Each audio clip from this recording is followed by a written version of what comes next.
Thank you very much. And that was the last time we saw your bike. You're going to be running 180k, let alone fucking cycling 180k. Yeah, right, okay. Well, that's good to know that comes off. Yeah, time to get some food. Yeah.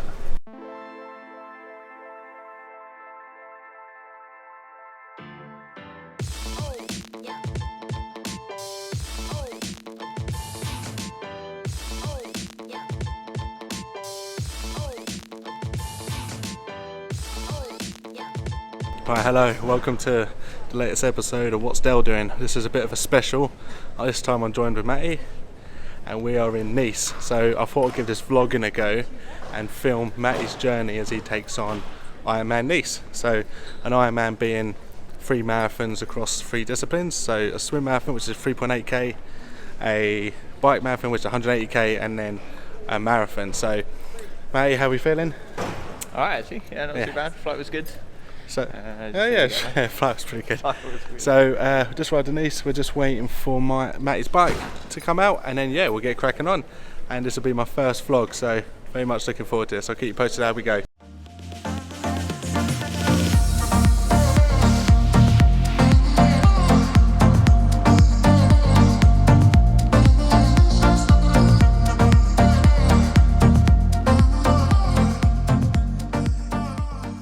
Ain't it funny, mate?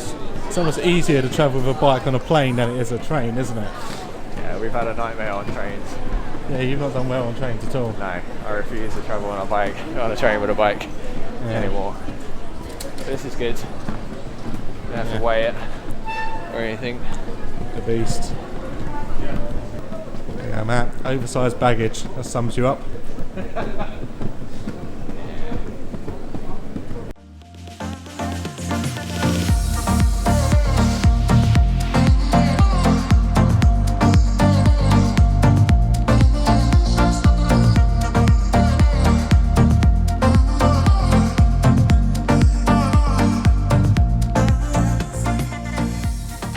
Matt, you good? Yeah, good. Good night's sleep. Alright. Oh man, I didn't ask you a bloody love story. Right, let's get this bike together. Go on then, I'm going to set the camera up, mate, and let's get this bike going.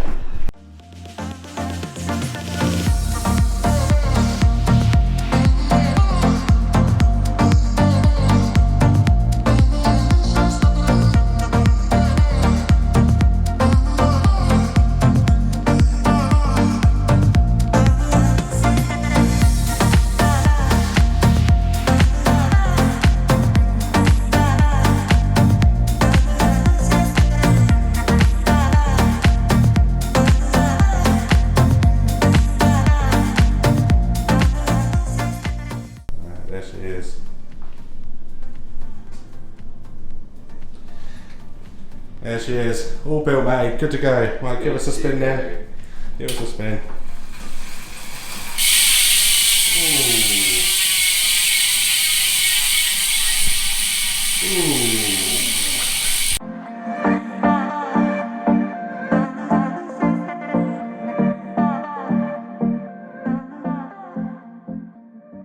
Right then, look at the state of this lot. Right, Matt, I think it'll be good if you tell everyone what all this is, how much kit you're taking, what do you need for when, and let's plan it out, let's get it in the bags, and let's talk through your strategy. So when you register, you get an Ironman kind of backpack, and it's full of all these bags and loads of like stickers and stuff like that. So you put a sticker on every bit of your kit, rather than having all your stuff by your bike in transition or a transition box or whatever, like you would do in kind of smaller triathlons. They have like coat hangers with your bib number on it, and you hang those 2 bags up with all the kit that you've got in it that you need for bike transition and run transition. Okay, so this kit is going in that bike bag, wetsuit off, this kit on, and then we're going on the bike. So let's talk about the bike, let's talk about fuel for the bike, because you've got your puncher kit there and spare tools just in case you've got mechanical, but let's talk about this food situation. So what's the plan for the bike? So the theory on the bike is that's your time to eat and fuel and stuff like that. It's obviously going to be hot. So I've got carb powders to go in my water bottles. Yeah. So that's 45 grams of carbs. So that's 90 grams of carbs an hour, plus salt tablets, just in case. So these are meant to bring you back from cramp. So if you get cramps, so these are from Precision Hydration. If you're like right on the verge of cramp or whatever, you pop one of these, and they're designed to bring you back from the brink of cramp. Last 2-3 hours of the bike, I'm going to start popping some caffeine. Yeah. So again, they've got carbs in them, but they've got 100 milligrams of caffeine in them as well. So that'd be a little pick me up then as I start to get tired. Basically like a double espresso on the move. Yeah. Okay, and then we come flying off the bike, full of morale because we've just completed the bike phase. We grab our red bag, and in the red bag you've got... So running trainers, compression shorts, lightweight vest, running visor, and a pair of like marathon socks. Yeah.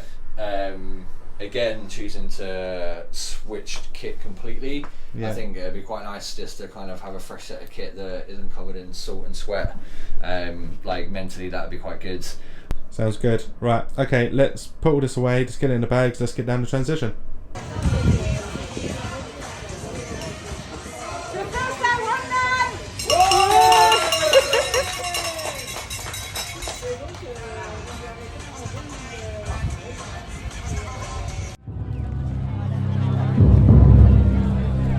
Mesdames, Messieurs, le public, j'entends rien. 20 seconds. Stand by to approach in. You are in the hands of the starter. Come on, make some noise.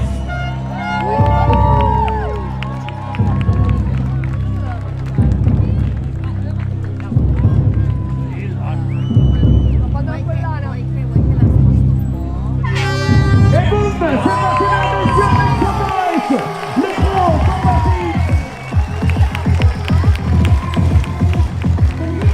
And our professional men are now a go, go, go. 40th edition, 40 years of long distance triathlon on the beautiful Côte d'Azur. Allez, Stéphane, what's happening in the swim? Allez. Right, good luck, buddy. 15 hours. 35 semaines d'avance pour une autre bonne. Right, let's go then, Matt. Allez, les derniers qui sont en train de se présenter, ça a été très très vite, 2700. Go, Matt, good luck, Matt. Allez, les derniers ajustements pour le bonnet, pour les lunettes, les bras croisés. Vas-y, vas-y, vas-y!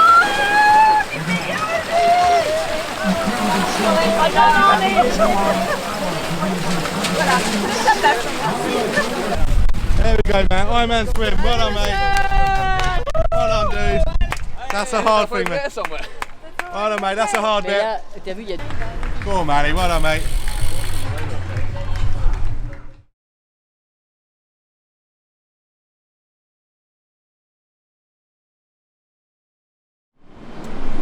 Right, Matty, that's the end of our little trip. The race didn't exactly go exactly to plan, so let's talk about the things that didn't go to plan, but the positives to take away, and then the plan going forward. So let's talk about the race. Sort of, I don't think I really deviated from any plan or anything like that. It was just harder than I expected.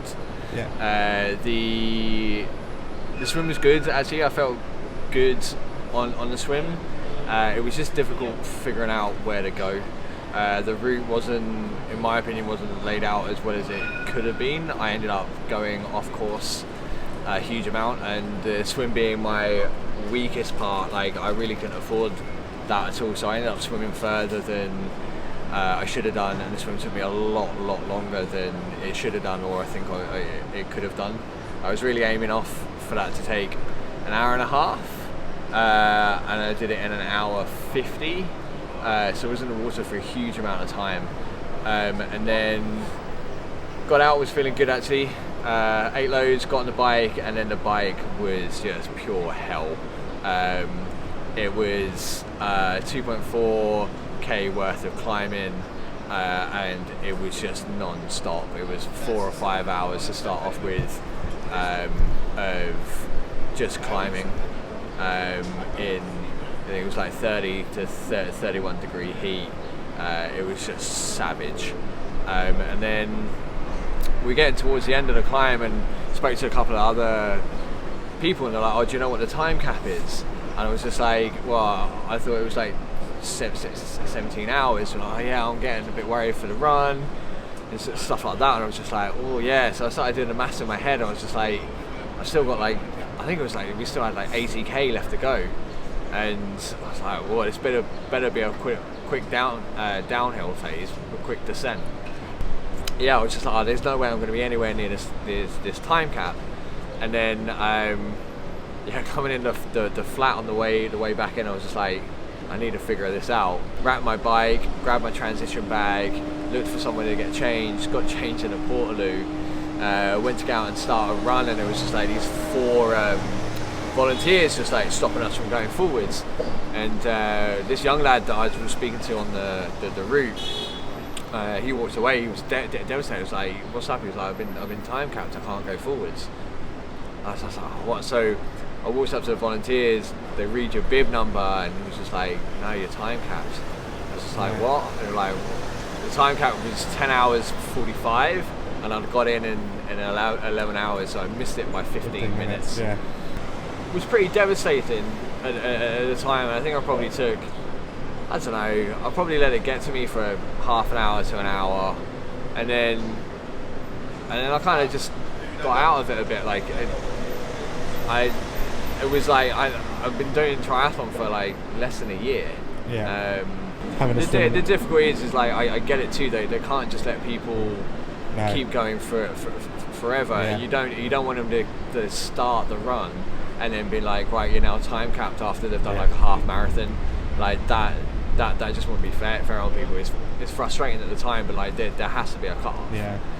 Usually I'm slow on the swim, but like being strong on the bike, I can make up that time, and it doesn't really matter.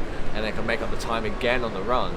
But with the bike phase being so savage that I couldn't have made up any more time. I was, zone 4, zone 5, like for majority of the bike, like for that climb, which again is a positive. It wasn't like I didn't give it my all on the bike. Like I was working hard. Yeah, and the heart rate zone set that. In the heat. So I can't be too disappointed. Right, so what's the with plan? it. I want to get Nice done. I'm not going to do any other Ironmans until this. I don't like the idea of being like, that was too difficult, I'll go and do an easier one.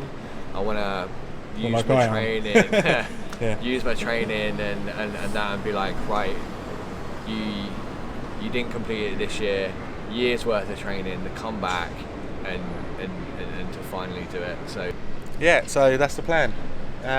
We're both going to hit the London Triathlon in September, Belgium for the long course weekender in September, and then we're both going to do Athens in October, which will be my first half Ironman. And then next year Matt will come back, do the full Ironman in Nice again. I'm going to do the 70.3, the half Ironman in Nice, and we've got a year to train for it. Sounds good. Well, I hope you liked the first What's Dell Doing vlog. I'm now going to go home, edit it, put it all together, and then I might do this again for the London Triathlon, Duathlon and Athens. Okay, well, so What's Dell Doing has basically been What's Matt doing. Hope you enjoyed this vlog, and I'll see you next time.